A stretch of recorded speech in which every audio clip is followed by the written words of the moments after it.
옹야 11장은 공자가 살았던 춘추 전국시대의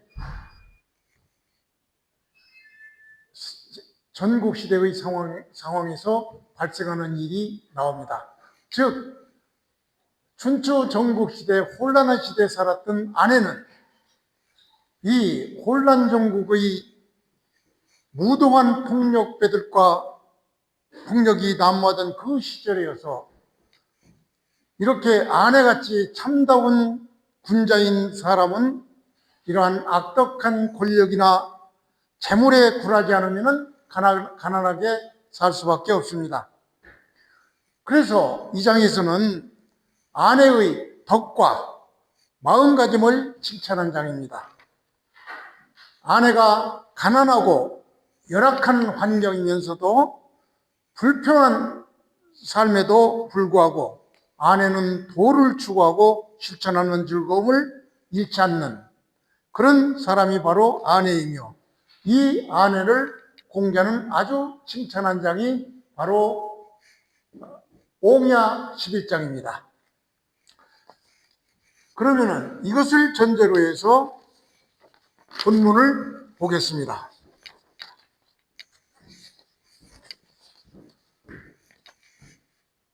자왈 현재해야, 이 감탄문입니다. 현명하구나. 해, 아내가. 참으로 아내는 현명하지 않은가, 어딜다, 이런 표현이죠. 이 표현이 처음과 마지막에 두 번 나오는데, 이렇게 공자는 아내의 현명함을 칭찬하는 그런 장입니다. 그래서 이 아내의 생활상을 얘기하기를 이것을 십자를 읽는데 보통 사로 읽습니다. 일단사 일표음 제루하. 즉 이 대중 밑에 단자, 그러니까 이 대나무 광들이 한 그릇의 대나무 밥그릇, 대나무의 한 그릇, 대나무에 있는 한 그릇 밥그릇과 그리고 일표음, 한쪽 밥, 끝밥이죠. 한쪽 밥의 이 물을 쪽에 한쪽 밥의 물을 마시면서 살다, 어디에? 누추한 거리에서 산다. 그러니까 아내의 어려운 생활 모습을 그린 모습입니다. 그렇게 살면서도, 이렇게 살면은 일반적인 사람들은 인불, 감, 기우, 이 밥 한 그릇과 물을 한 바가지를 먹으면서 가난한 그런 구역에서 사는 그 괴로움을 감당하기 어려울 텐데, 일반 사람들은 아내는 불계 기락, 여기서 기락, 낙은 그냥 즐거움이 아니라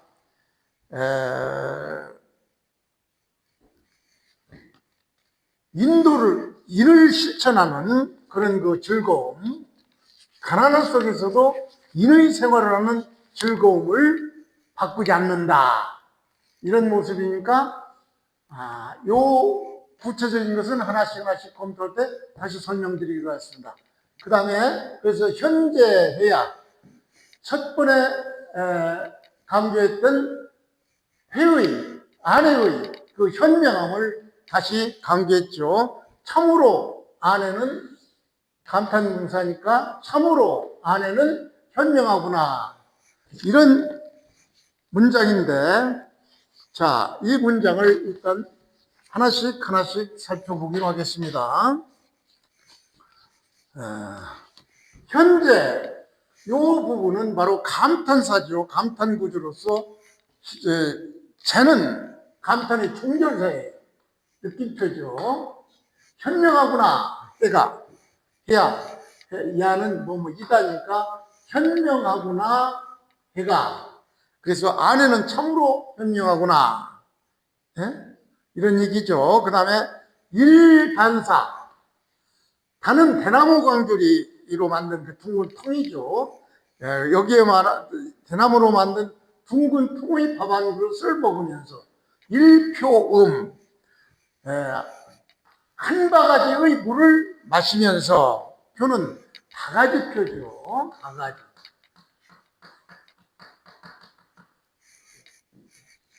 그러니까 이 얘기는 바로 밥 한 광주리, 물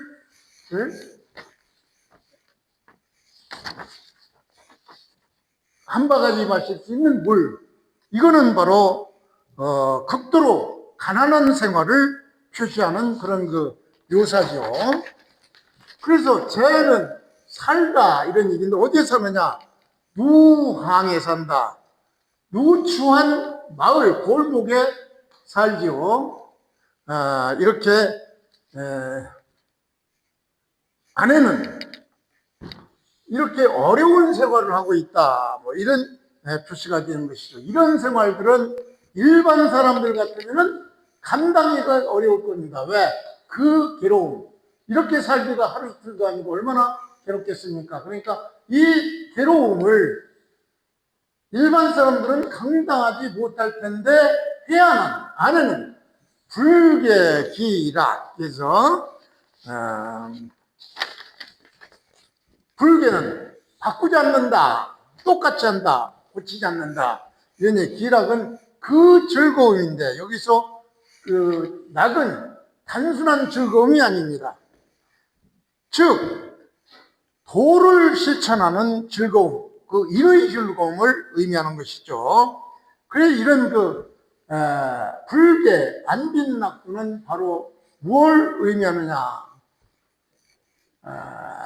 바로 이거는 안빈낙두를 의미하죠.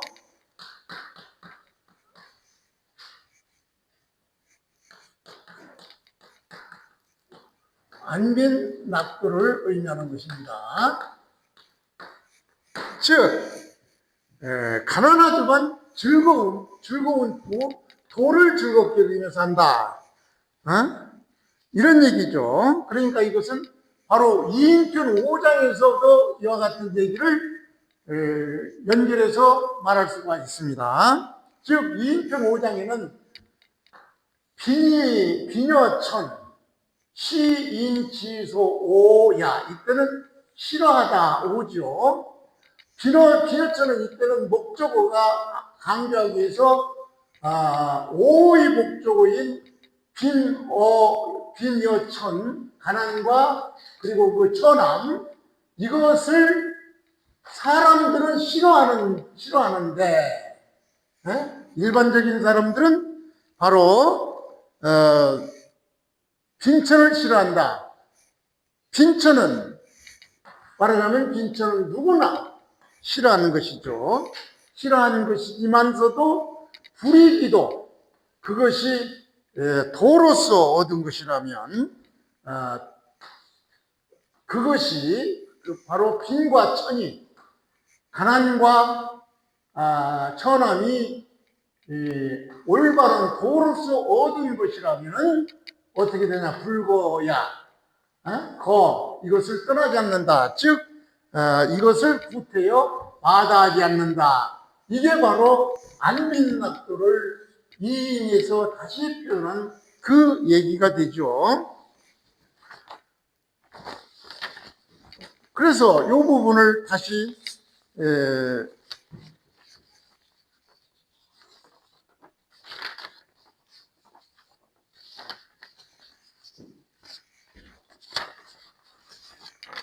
주자집주에서는 이것을 어떻게 해석했느냐? 주자집주의 핵심 단어는 세 가지입니다. 바로 단표, 누하, 요 모습이죠. 요 모습은 바로 극빈의 상황, 아주 가난한 상황을 얘기하는 것이죠. 그래서 이러한 상황은 바로 일반 사람들 같으면 의식주, 의와 식, 즉 옷을 입고 또 먹는 것이 부족하면은 마음이 흔들리게 마련입니다. 그러나 아내는 오히려 돌을 닦으면서 기뻐하는 그런 모습을 주자집주는 얘기하고 있죠. 그래서 이렇게 가난하게 살아도 불객이라, 이 불객이라 해서 낙은 단순한 감정적인 즐거움, 이것이 아닙니다. 즉 이 낙은 인과 도를 실천하는 내면의 기쁨을 의미하는 것이죠. 그래서 주자 집주에서도 현재해야 해가지고 두 번 이것을 반복하는 것은, 즉 우리 논어 원문에서 두 번, 처음과 마지막에 두 번 반복했죠. 이렇게 현재해야라고 두 번 반복하는 것은 공자가 진정한 감탄을 나타내는 것입니다.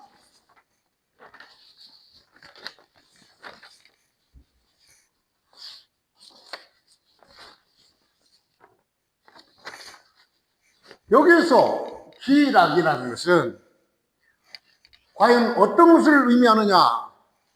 아내의 이 낙이라는 것은 단순히 마음이 즐겁다, 그런 표현이 아니라고 그랬죠.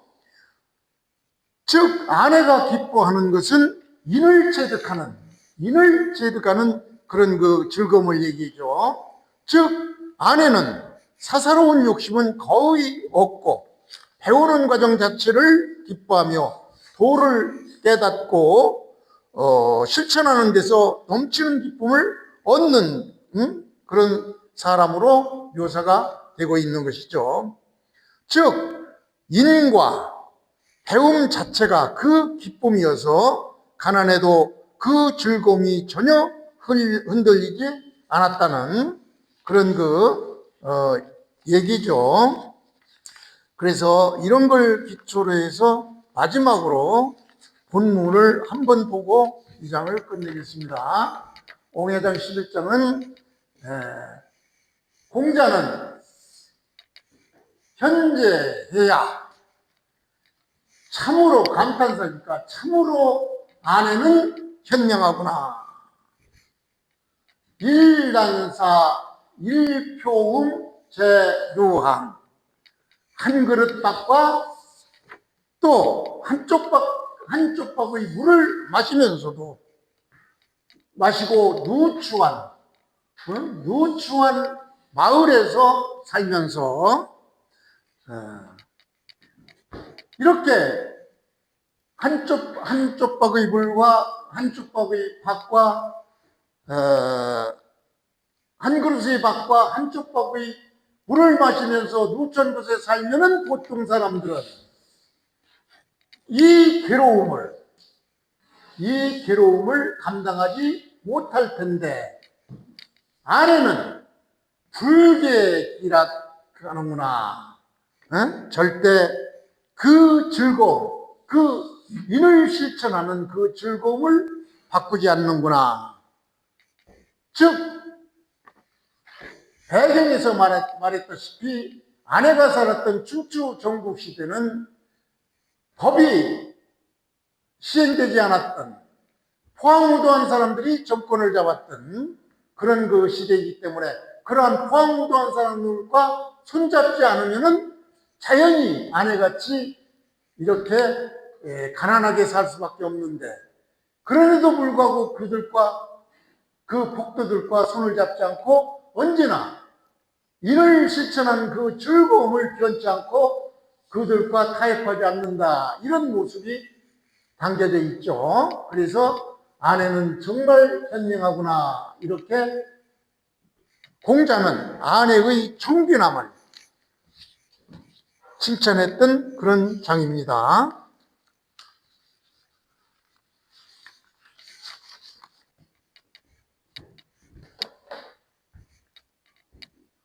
옹야 12장은 영구라는 사람, 이 사람에 대한 공자가 질책하는, 즉 영구의 학문 태도에 대한 공자의 질책을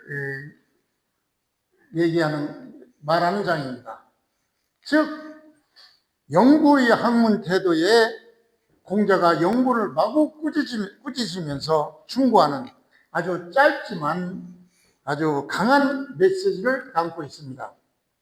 그러면 왜 하필 공자가 영구에 대해서 이렇게 강한 꾸지람을 줄 수밖에 없느냐?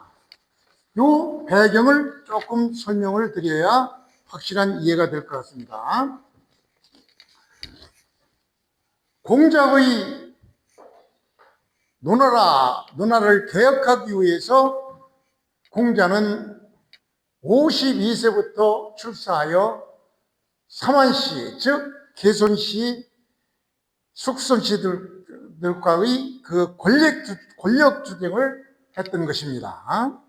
그래서 이들과 권력 중에서 일부는 성공했으나 마지막 맹손시에 의해서 정면 충돌이 일어나면서 완전히 좌절되고 그 결과 공자는 정치에 밀려나서 타국으로 떠나드는, 즉 52세에서 출사해서 56, 7세쯤에서는 외국에 유랑하는 그런 신세가 되고 마는데, 이렇게 공자가 정치에서 밀려나 타국으로 떠나는 유랑을 시작하는 과정에서 영구의 역할과 공자의 갈등, 왜 이러한 갈등이 생겼는가? 그 전체 배경을 설명하면은, 노나라는 삼한의 권력 구조에서 노나라는 원래 노임금, 주의 천자국에서 제후국으로 임명한 노임금이 있었지만 실제 정치는 삼한이, 즉 개손시, 숙손시, 맹손시가 대신하고 있었던 것입니다.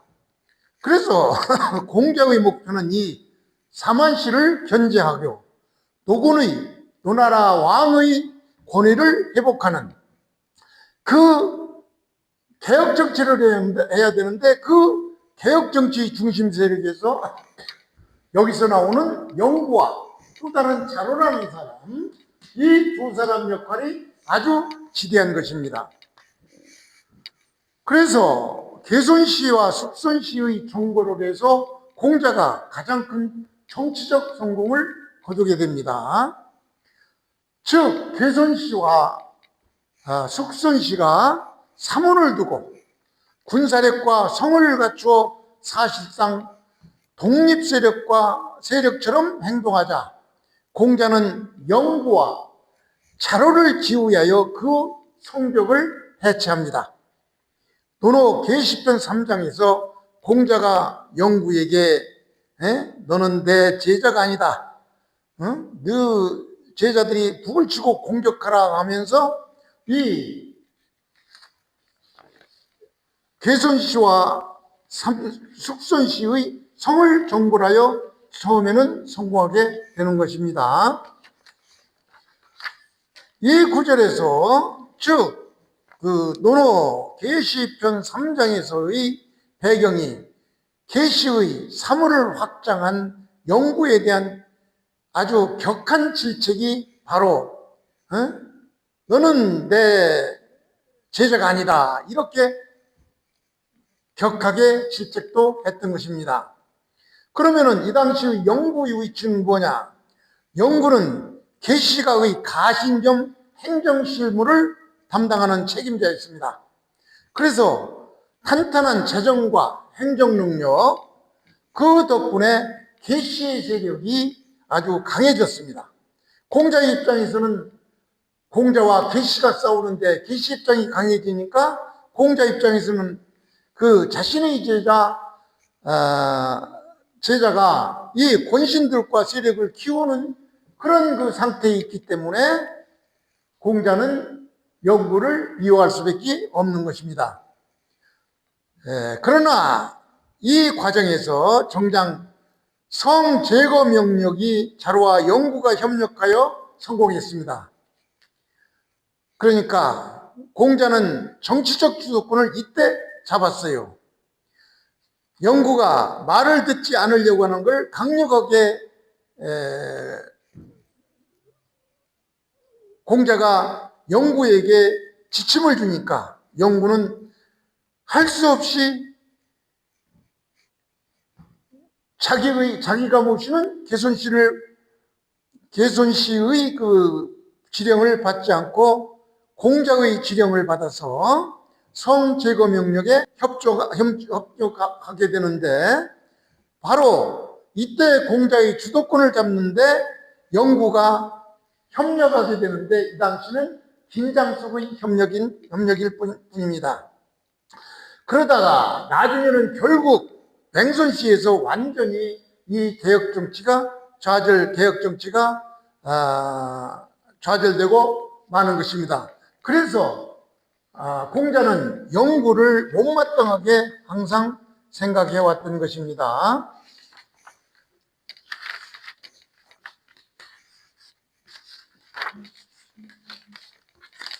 자, 이것을 배경으로 해서 공야 12장을 보겠습니다. 영구왈 비불열, 이때 설은 열이죠. 즐겁다는. 자지도, 여기에서 한 문장이 끝나죠. 영구는 말하기를, 자는 공자죠. 공자의 가르침이 이것은 기쁘지 않다가 아니다. 그러니까 이중부정이죠. 이중부정. 공자의 도가 싫은 건 아니다. 그러나 역부족, 내가 힘이 부족해서 공자의 학문을 매진할 수가 없다. 뭐 이런 의미죠. 이렇게 영구가 얘기하니까 공자는 심하게 질책을 하죠. 역부족자, 힘이 부족한 것이라는 것은 일단 힘이 부족하더라도 일단 일을 시작해서 풍도에서 그만두는 것이지, 지금 너는 지금 시작도 해보지 않고 그만두는구나. 여기에서 이 화는 고대 중국어의 문법에서는 이 화가 시작도 안 하다, 뭐 그런 개념입니다.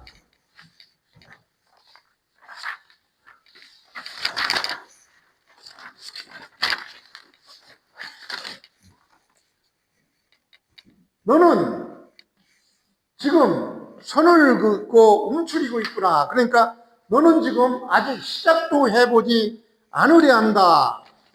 이렇게 공자는 영구를 질책하고 있는 것입니다.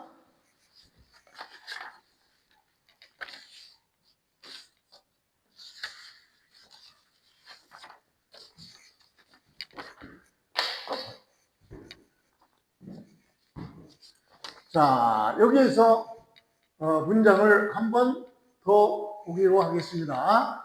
비불열자지도,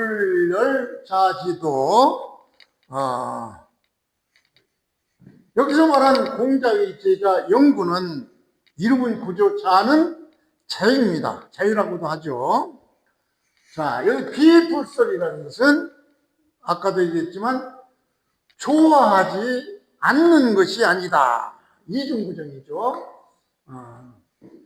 아주 싫은 건 아니다. 뭐 이런 얘기죠. 뭐가? 자지도, 선생님의 도, 즉 공자의 학문의 가르침. 도는 여기서 공자의 학문의 가르침을 의미합니다.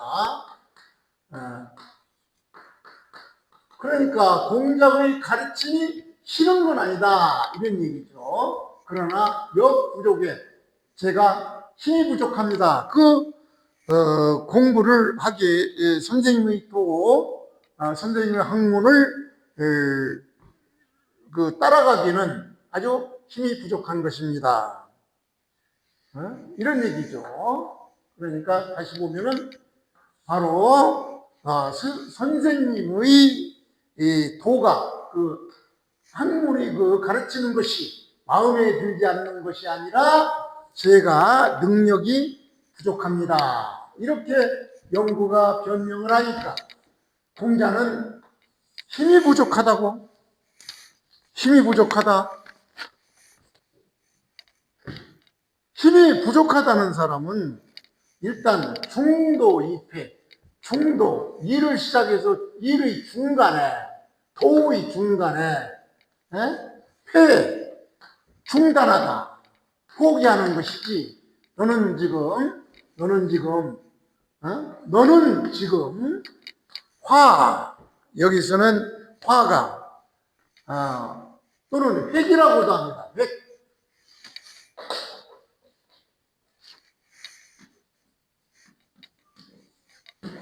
획이라고 하는데 여기는 그냥 멈추다, 시작하지 않다, 선을 긋고 들어오지 않다, 이런 의미가 되죠. 그래서 이 획화를 주자는 어떻게 해석했느냐?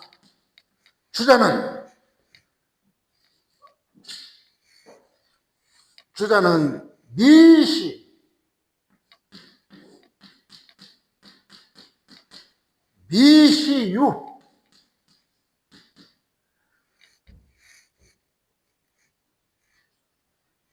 유의,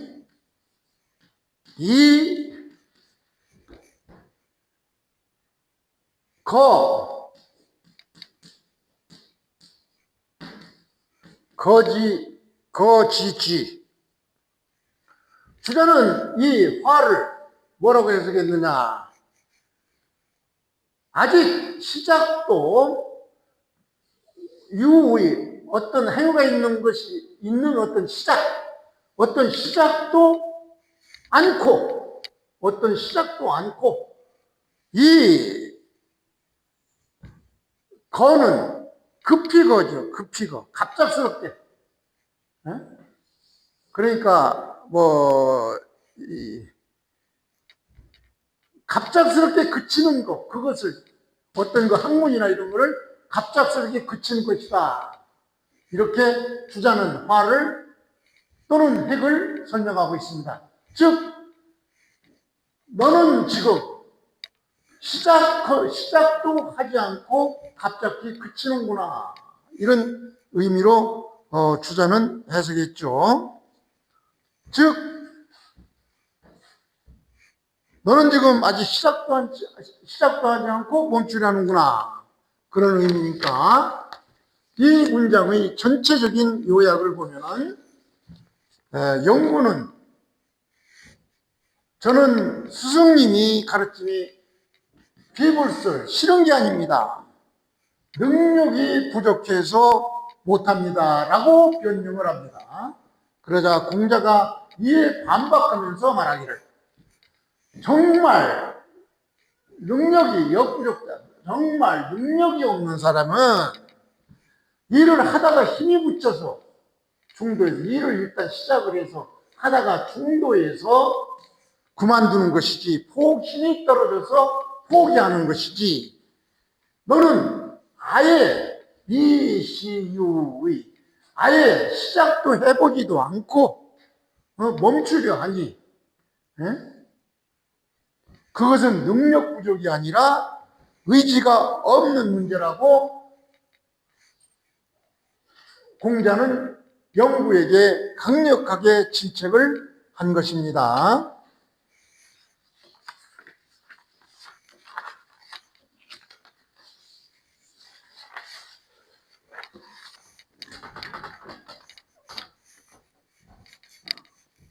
옹야장 13장은 군자와 소인에 대한 구별입니다. 비교 분석하는 장입니다. 그래서 별 배경 설명을 필요 없이 그냥 본문으로 들어가겠습니다. 본문 보겠습니다. 자의 자하. 자, 공자가 자하에게 말했는데 뭐라고 했나? 여의 군자유 무의 소이냐. 여기서는 명령법이죠. 너 이게 없어도 되는데 그냥 강조하기 위해서 너는 그렇게 의 해라. 뭘 해라? 군자유 군자다운 선비가 되라. 이렇게 얘기를 한 것이죠. 유는 뭐 선비, 유학자 뭐 이런 얘기죠. 그러면서 또 뭐라고 했느냐? 무의.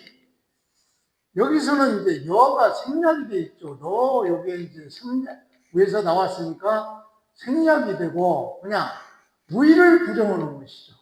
하라를 여기서는 하지 마라. 뭘? 소인의 선비다운 행동은 하지 마라. 즉 소인과 같은 유학자, 선비 이건 되지 마라. 이렇게 간단하게 얘기하는 그런 그 내용입니다. 그래서 이 문장을 다시 한번 검토해 보면은 여기서 여는 너라고 했죠. 너. 군자 의, 군자 유, 군자의 선비, 군자다운 유학자, 군자다운 유학자. 즉 군자다운 유학자는 어떤 것을 얘기하느냐? 첫째는 학문을 덕과 인격으로 해서 닦는 참된 선비를 의미하죠. 즉 소인이 학문을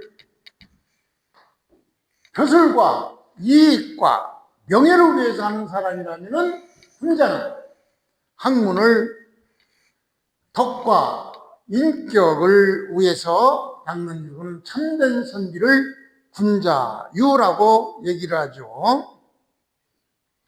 즉 너는 이러한 군자다운, 즉 학문을 덕과 인격을 위해 닦는 그런 그 참된 선비가 되라. 그래서 도를 체득해서 그것을 백성에게 이롭게 하는 그런 방향의 학문을 하라라고 이렇게 공자가 자한테 충고를 하죠. 그러면서 또 너는 이제 생각했습니다. 너는 무의 하지 마라. 뭐 소인배다운 유학자, 소인배다운 그 학자. 즉 여기서는 바로 어떤 의미냐? 학문을 벼슬이나 이익이나 명예를 위해서 이용하는 그런 사람이 되지 말아라.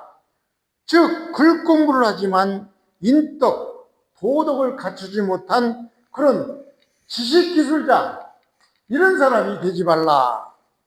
이렇게 공자는 자에게 명령했던 것입니다. 그래서 여기서 핵심은 군자와 소인의 구별인데, 이 군자와 소인의 구별은 여기저기서 엄청 많이 나옵니다. 그래서 저는 여러 군데서 이것을 뽑았는데 몇 개만 생략하고 몇 개만 그 비교표를 만들어 봤습니다. 이 여기서 나오는 그 군자와 소인의 비교는 논어의 주요 구절의 한 일부분이니까 앞으로도 계속 그 공부해야 될 그런 그 내용입니다. 그래서 이미 배웠던 2편 11장에는 군자 해덕하고 소인 해토하고 군자 해형하고 소인 회해하노라. 이건 이미 배웠죠. 즉 군자는 덕, 요거를 생각하고 또 법, 법이라고 그랬죠. 법을 생각하고 이게 공정한 생각을 하라. 이렇게 2인편 11장에서 이미 우리는 배웠습니다. 그리고 소인은 토지니까 이익을 마음에 두고 또 사사로운 은혜만을 추구하는 이것을 소인이라 이렇게 2편 11장에서는 봤던 것입니다. 즉 이 얘기는 군자의 공공성과 도덕 중심을 의미한다면 소인은 사적 사익이나 은혜를 중심으로 생각한다. 이렇게 군자와 소인을 구별했으며 앞으로 배울 분야인데 헌문 24장에는 군자 상도하고 소인 하달하라. 그러니까 군자는 도의 올바름, 상도, 올바름, 높은 경지로 행해라. 도의 올바름은 높은 경지, 상도, 높은 경지로 이렇게 향해라. 그리고 소인하달, 소인은 바로 공리나 낮은 욕망, 소욕을 쫓는 사람이 소인이니, 이것은 바로 가치지향의 근본적 차이로 군자와 소인을 구별하는 헌문 24장인 것입니다. 그 다음에 자로 23장에서는 군자 화이구동하고 소인 동의불하 많이 나오는 문장이죠. 그래서 군자는 조화를 이루되 무원칙하게 동일화는 하지 말아라. 부동하라. 조화를 이루되 무원칙하게 무조건 찬동하지 말아라.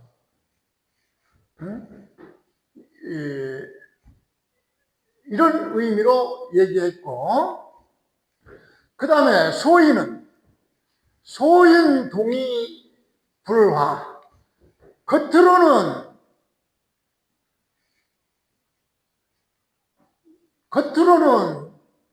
동일한치 않은데 속으로는 조화를 이루지 않는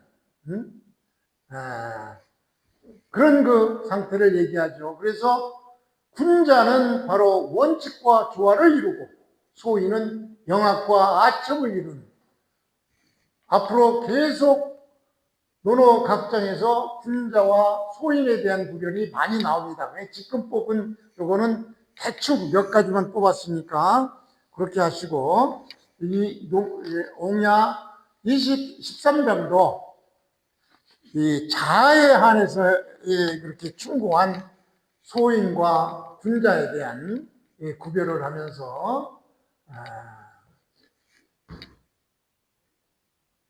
군자다운 학자가 되지 소인다운 그런 몰입에는 되지 말라, 이렇게 충고를 했던 것입니다.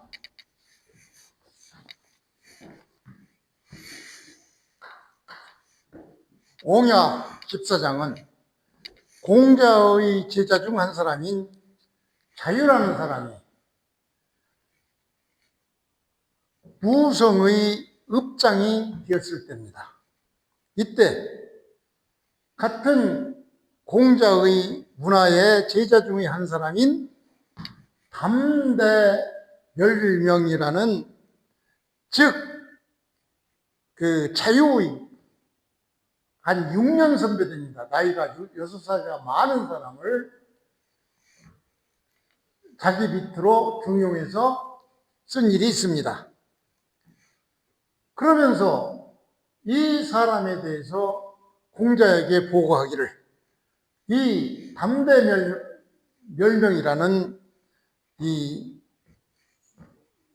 사람은 아주 행동이 공명정대하고 사사롭게 찾아와서 은밀하게 모사나하는 그런 사람은 아닙니다 라고 칭찬을 한 그런 기절입니다.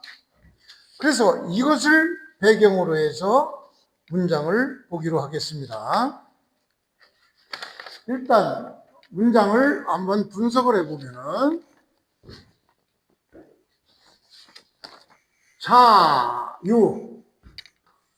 자유라는 사람이죠. 이유는 수영할 때 하는 유영이라고 하는 물수변이니까 헤엄칠 유죠. 그러니까 자유라는 사람은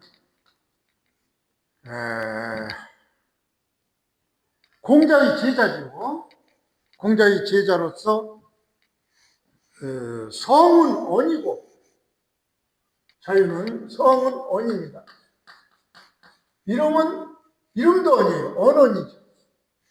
언.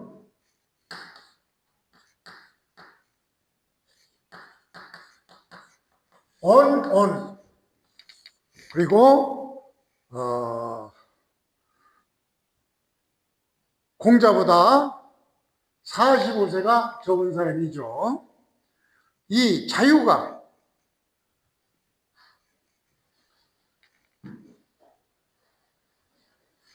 담대멸명이라는 사람을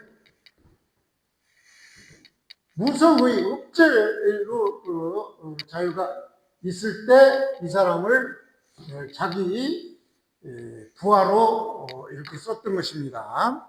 그래서 담대멸명이라는 사람은 바로 성이 담대예요. 이름이 멸명이고 자는 기도, 자우입니다. 노나라 사람으로 나이가 공자보다 39세 어린 사람이고 자유는 공자보다 6세 45세 연소하니까 자유가 읍장이면서도 그 밑에 있는 담대명령은 바로 6살이 많은 선배입니다. 이런 사람을 썼던 것이죠. 그래서 이렇게 자유가 무성의 읍제가 되었을 때 자유라는 공자의 제자가 무성의 제는 읍제, 읍장 이 의는 되다 되었을 때 공자는 자유에게 너는 득인 사람을 얻었느냐, 즉 너의 부하로 누구를 썼느냐 뭐 이런 얘기겠죠.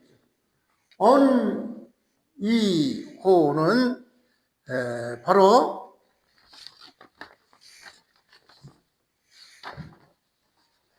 의문을 부드럽게 하기 위해서 나오는 얘기입니다. 그냥 수것 정도니까 그 정도 이해하면 되죠. 의문을 부드럽게 하는 표현이니까 바로 뭐뭐 했느냐, 즉 너는 사람을 구했느냐. 읍장이면은 혼자 이 무성을 움직일 수 없으니까 그 밑에 어떤 사람을 부하로 구했느냐. 이호는 바로 의문을 부드럽게 하기 위해서 쓰는 그런 얘기는 뭐뭐 했느냐 이런 얘기죠. 그러니까 너는 어떤 사람을 구했느냐, 유능한 사람을 구했느냐, 뭐 이런 표현이겠죠. 그러니까 뭐라고 했느냐, 자유가 대답하기를 담대멸명이라는 사람이 있습니다. 사실은 자기보다 6년 선배, 나이가 6살이나 많은 사람이죠. 같은 공자의 문화에 있는 사람인데 이 담대멸명은 바로 성이 담대고 이름은 멸명이라고 했죠. 노나라 사람이고 나이가 공자보다 39세 어린 사람입니다. 이 사람이 있습니다 라고 말을 하면서 이 사람의 그 행위에 대해서 이 사람이 어떤 그